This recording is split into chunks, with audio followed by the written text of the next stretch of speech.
Hey, what's up guys? So in this video, we will see how to customize the lock screen on the iPhone 17, 17 Pro and the 17 Pro Max. To do that, just go to the lock screen of your iPhone, then tap and hold on the empty space on your lock screen.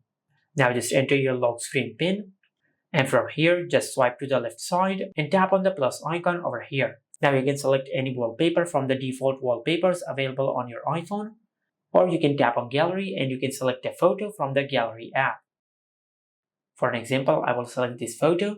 Now if your photo supports spatial wallpaper effect, this icon will appear on the screen. And by enabling this option, you will enable the spatial wallpaper effect on your iPhone. And after that, if you tap on the three dots over here, you have the option of depth effect. Now if you enable depth effect, the clock on the lock screen of your iPhone will interact with the wallpaper and it will give you a depth effect.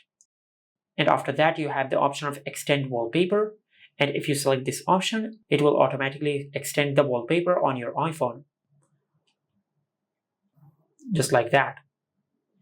And finally, you can increase or decrease the size of the clock on the lock screen.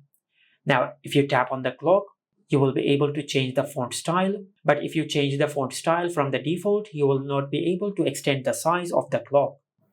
And finally, you can change the color of the clock on the lock screen. And from here, you can increase or decrease the saturation of the color. And once you're done editing your lock screen, just tap on Done to save. And this is how you can customize the lock screen on the iPhone 17, 17 Pro and the 17 Pro Max. Make sure to like, comment and subscribe. Thank you for watching.